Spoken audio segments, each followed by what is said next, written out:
સૂત્ર અર્થના રહસ્યો. પ્રણામ. સામાયિક પારવાનું સૂત્ર સામાય્ય વૈજુત્તો. આમ જોવા જઈએ તો બે ઘડી સુધી પવિત્ર જીવન જીવ્યા એ પછીથી અપવિત્ર જીવન જીવવા માટેનું પ્રવેશ દ્વાર એટલે સામાયિક વૈજુત્તો સૂત્ર. એક અપેક્ષાએ આપણે વાત કરીએ છીએ, કારણ કે સામાયિક વૈજુત્તો એવું વેકેશન છે કે જેની અંદર હવે આ વેકેશન પડ્યા પછીથી મસ્ત જે મન ફાવે એવું જીવન જીવવાનું છે. પણ તેમ છતાં આ સૂત્રની ગરિમા છે, કારણ કે આ સૂત્ર જેટલી ગંભીરતાપૂર્વક બોલાશે એટલી ગંભીરતાપૂર્વક બહાર નીકળ્યા પછીનું જીવન પવિત્ર રહેશે. આ પૂર્વે પણ મેં આપણે આ વસ્તુ જોઈ છે કે દેરાસરમાંથી ઉત્કૃષ્ટ ભક્તિ કરી હોય તો દેરાસરની બહાર નીકળતા હાથી વગેરે જે પણ સ્થાનો મૂક્યા છે એની નીચે બેસી અને આખી ભક્તિને રિવાઇઝ કરી અને એ ભક્તિને મનમાં સ્થિર કરીને પછી સંસાર ભેગા થવાનું છે. ડાયરેક્ટ ભાગી ન જવાય. એવી રીતે સામાયિક આપણે નૌકાર ગણીને પારી શક્યા હોત. પચકાણ વગેરે સામાન્ય જોવા જઈએ તો પાણી વાપર્યું, પચકાણ કર્યા વગર આપણે ખાલી નૌકાર ગણીને ઊભા થઈ જઈએ છીએ. તો સામાયિક પણ આવી રીતે કદાચ આપણે ઊભા થઈ શક્યા હોત, પણ સૂત્ર મૂક્યું. અને સૂત્રમાં પણ પાછી એવી બધી વાતો મૂકી કે જે બધી વાતો એકચ્યુઅલી સામાયિકની પૂર્વ ભૂમિકાવાળી હતી.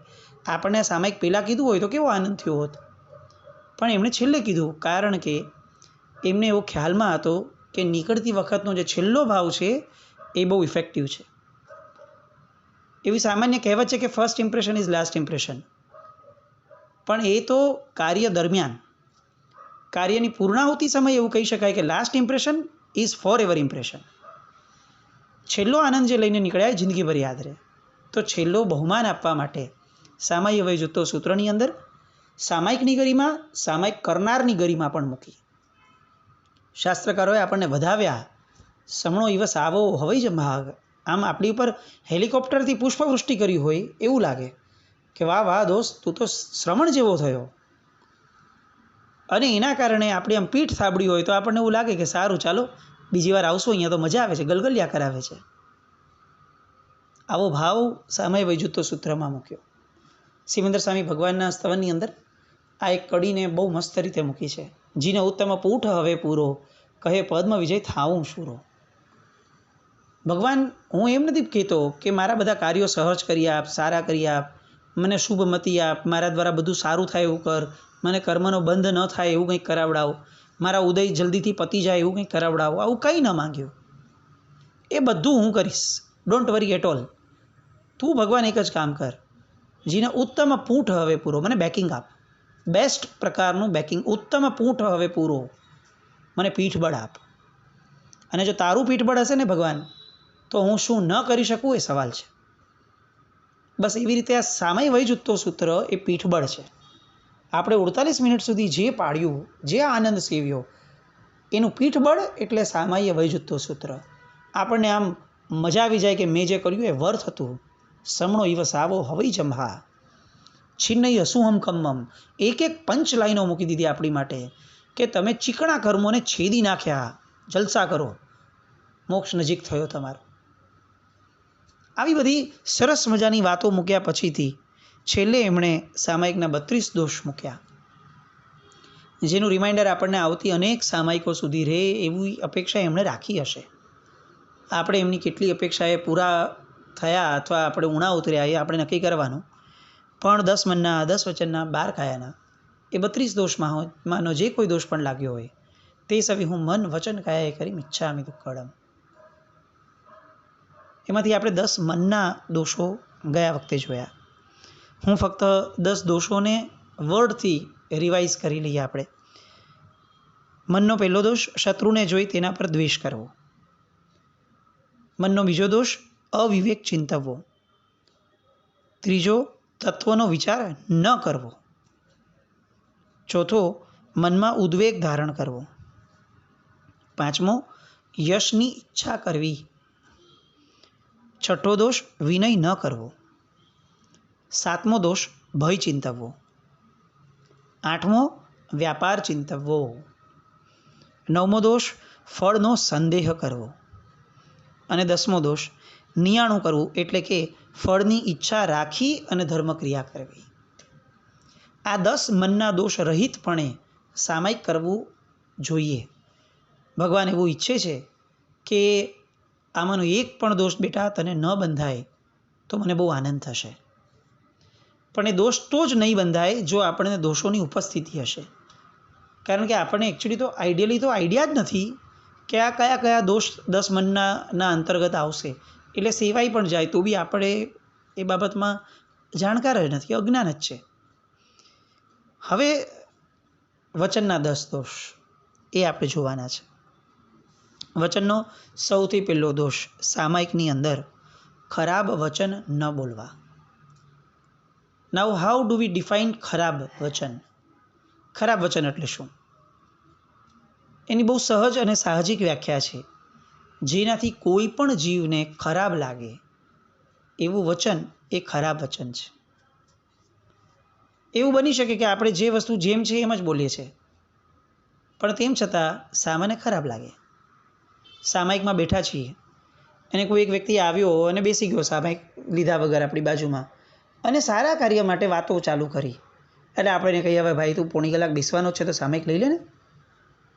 અને કીધું કે ના ના, એ બધું સામાયિક મન ન ફાવે.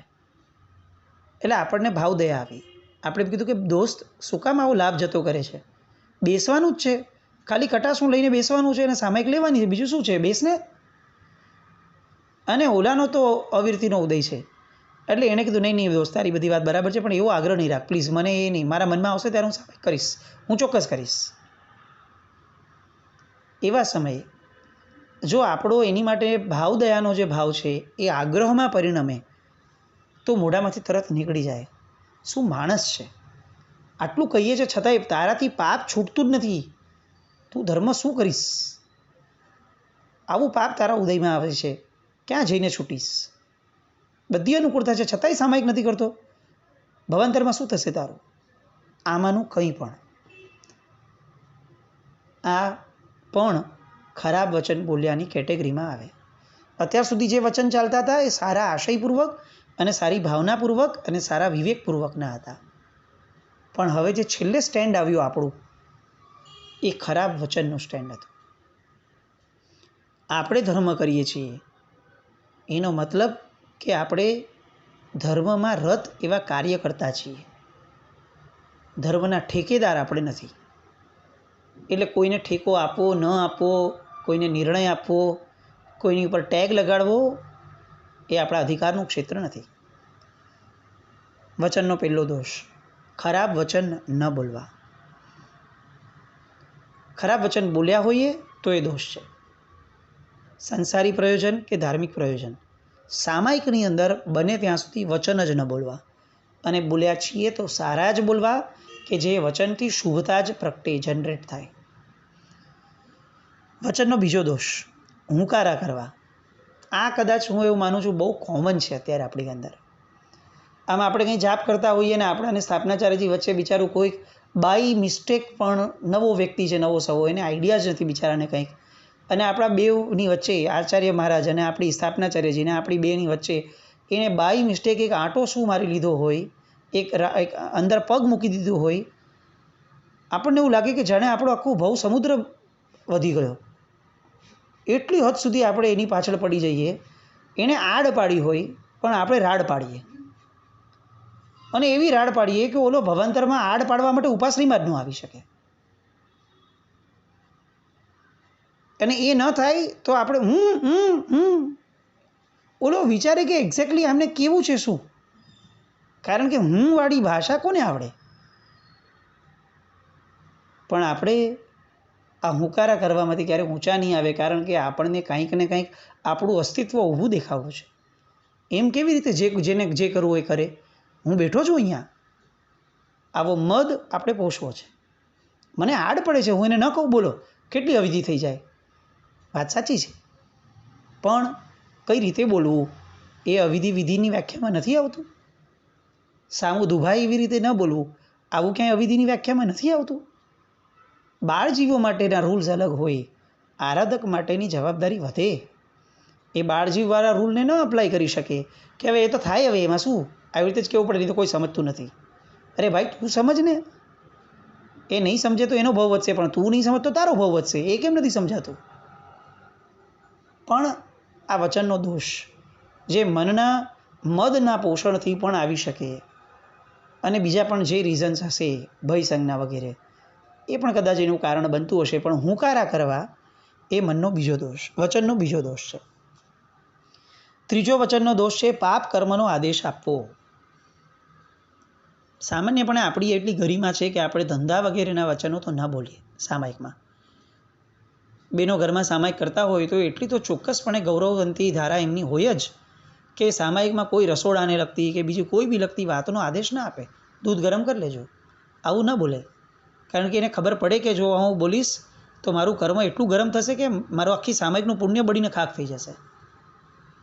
એટલે એવું તો ન જ બોલે ચોક્કસપણે.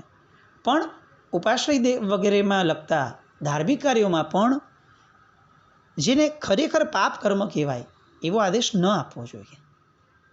આ બારી ખોલો, આ બારીને સાફ સફાઈ કરી લ્યો, કેટલો કચરો પડ્યો છે, આ ઉપાડીને ત્યાં મૂકી આવો.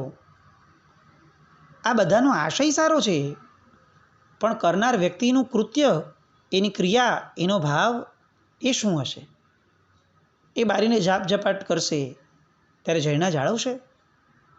બહુ વિધિપૂર્વક કરશે, બહુ સરસ મજાની સાવચેતીપૂર્વક કરશે, આવો વિશ્વાસ છે આપણને?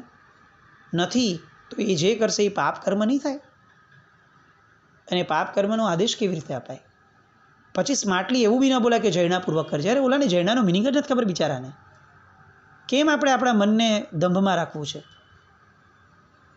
દરેક જગ્યાએ વિવેક એ જાળવીએ કે સામાયિક એ સંપૂર્ણપણે સ્વકીય સાધના છે. સ્વકીય એ અંતરંગ અંદર ઉતરવા માટેની પલાઠી છે. હવે એમાં પણ જો આપણે બાહ્ય વસ્તુઓનો ત્યાગ નહીં કરીએ તો હવે બાહ્યનો ત્યાગ કરશું ક્યારે? જીવનની કઈ પળમાં કરશું? આરાધના અને સાધનાના ભેદને આપણે સમજવું પડશે. સામાયિક આરાધનાનો સબ્જેક્ટ નથી, સામાયિક સાધનાનો સબ્જેક્ટ છે. અને સાધના સ્વકીય હોય, એમાં કોઈ પર પદાર્થનો શુભ અશુભ ભાવ એમાં ન પ્રવેશે, એની કાળજી લેવી પડે, એ સામાયિક છે. એટલે ત્રીજો વચનનો દોષ આવ્યો પાપ કર્મનો આદેશ આપવો. ચોથો વચનનો દોષ આવ્યો લવારો કરવો. કાંઈ બી બોલી રાખો બસ એમ. ગઈકાલે આ કર્યું હતું, ત્યારે આ થયું, સામાયિકમાં મને તો આ પેલા ભાવ આવ્યો, પણ પછી આમ થયું, પછી આ થયું, તમે આવ્યા હતા, તમે વ્યાખ્યાનમાં આવેલા, ગઈકાલે વ્યાખ્યાનમાં લીધું. અરે ભાઈ ઊભા રહો, શું કરવું છે? શું આ બધું કરવા દ્વારા સામાયિક છે? આ બધાને આની સાથે સંબંધ શું છે? કોઈએ પૂછ્યું નથી, અથવા કોઈએ પૂછ્યું હોય તો આપણે અધિકારી નથી, આપણે કહીને કોઈ અર્થ નથી. એવી વસ્તુઓ બોલવી અને લવારો કર્યો કહેવાય. અનર્થદંડના અતિચારની અંદર પણ આ વસ્તુ આવે. રેફરન્સ વગર, રિલેવન્સ વગર કોઈ બી વાત કરીએ તો અતિચાર લાગે. એવી રીતે સામાયિકની અંદર લવારો કરવો એ વચનનો દોષ છે. કાંઈ પણ ન બોલાય, એના કરતાં મૌન રહેવું, જાપ કરવા છેવટે. અને યા તો આંખ બંધ કરીને સામાયિક શું કામ કરવું છે એવું ચિંતવવું, એમાંથી કંઈક રસ્તો મળી જાય. સ્વાધ્યાય કરવો પોતાનો, પુસ્તકનો, કોઈનો પણ લવારો ન કરવો. પાંચમો દોષ છે કલહ કરવો. કલહ એટલે કે ઝઘડો કરવો. સામાન્યપણે આપણે બધા એટલા જ્ઞાની છીએ કે સામાયિકની અંદર ઝઘડો ન થાય.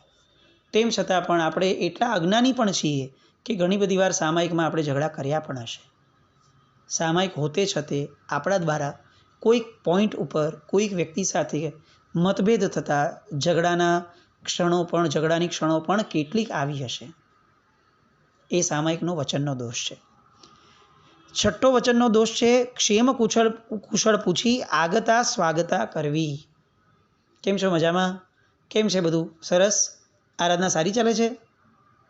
ભાઈ તારી આરાધના ચાલે છે એનો તો વિચાર કર પહેલાં. તારી સાધના ચાલે છે એનું શું? કોઈને ક્ષેમ કુશળ પૂછવું એ સામાયિકની અંદર વચનનો દોષ છે. આપણે એમ કહીએ કે ભાઈ તપસ્વી હતા એટલે મેં શાતા પૂછી. વાત સાચી છે, શાતા પૂછવાના આશયો જોવાના. વ્યવહાર માટે પૂછીએ છીએ તો એ દોષ થશે. અને આ આખું જૈન શાસન પ્રામાણિકતા ઉપર ચાલે છે. આપણે સામાન્ય ઉલ્લું બનાવી શકશું કે નહીં મેં તો એની શાતા પૂછવા માટે જ પૂછ્યું હતું, પણ જે ઓટોમેટિકલી જે જનરેટ થાય છે એવી કર્મસત્તાને આપણને એક્સપ્લેનેશન આપવાનો સ્કોપ બી નહીં મળે.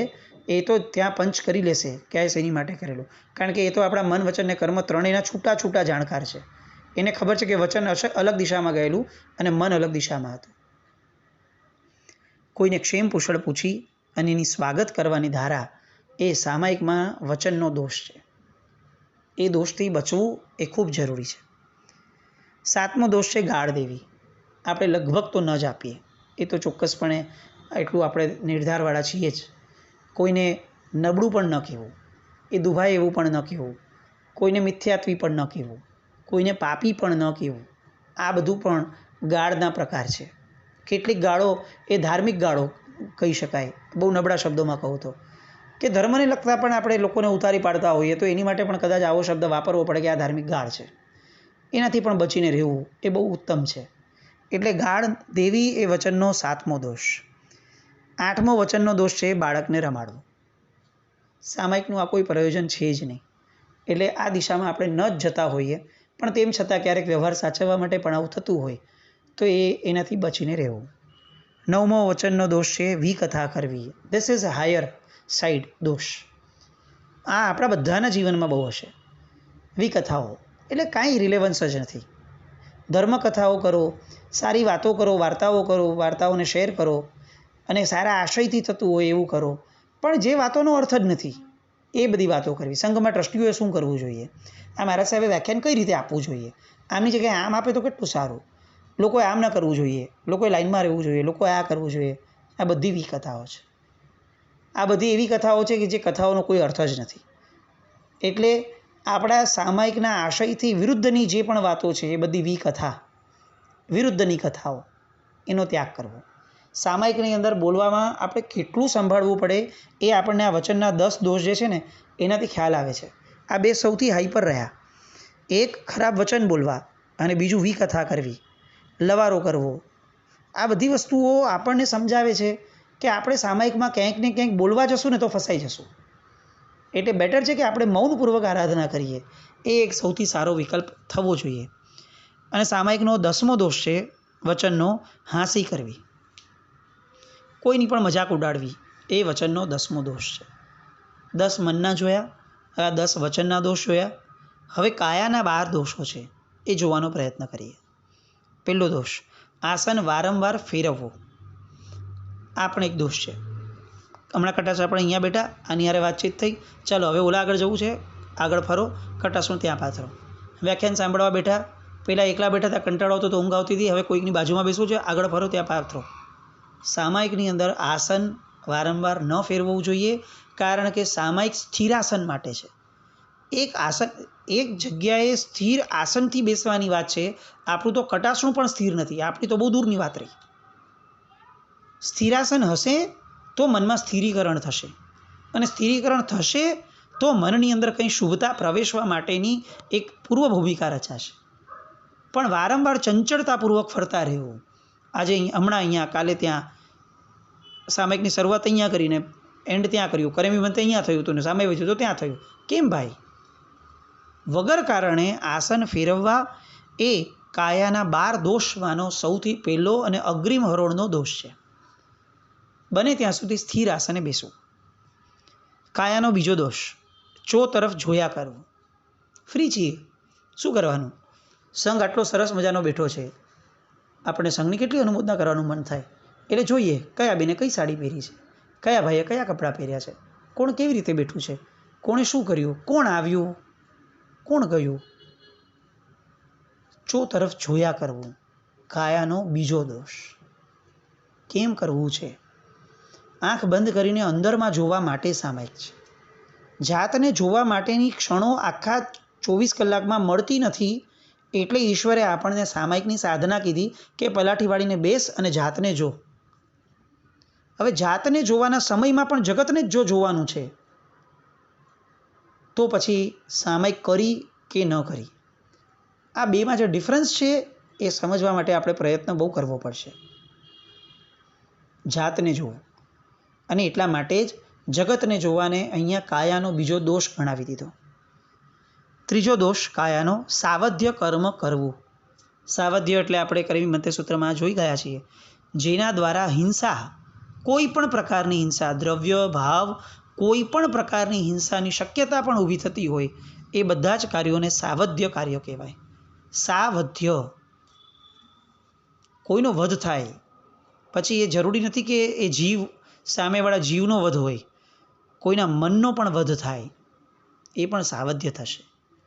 આપણા વેણ કટુ થયા અને કોઈના મનથી એ બિચારો પડી ભાંગ્યો, એને ખરાબ લાગી ગયું, એ પણ સાવધ્ય પ્રવૃત્તિ થશે.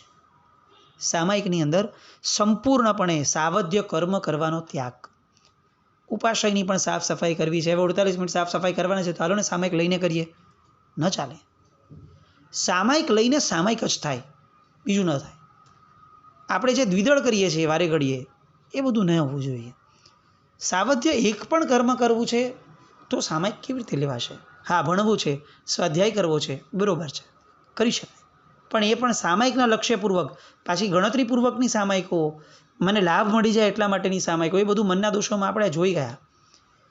એટલે કાયાનો ત્રીજો દોષ સાવધ્ય કર્મ કરવું. કાયાનો ચોથો દોષ છે આળસ મરડવી. વહેલી સવારના પ્રતિક્રમણો આપણા લગભગ ઊંઘમાં થતા હોય અને ઊંઘમાંથી જરાક બહાર આવીએ તો આળસ આવે. આળસ મરડી અને પછીથી થતા હોય. બપોરના પ્રતિક્રમણ, સામાયિકો બપોરની, આ બધામાં આપણે ધ્યાન રાખવું જોઈએ કે આળસ મરડવી એ કાયાનો દોષ છે. એ દોષથી પણ આપણે બચીએ. 4 દોષ થયા, હજી 8 દોષ બાકી છે.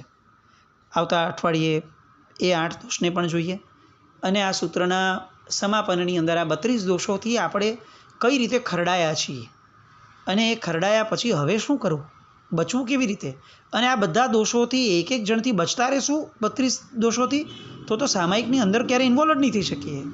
તો એવું તે શું કરવું કે જેના કારણે સામાયિકના 32 દોષો સિમ્પલી નોટ ડનવાળા લેવલ પર આવી જાય, એવી કંઈક વિચારણા આવતા અઠવાડિયે કરીએ.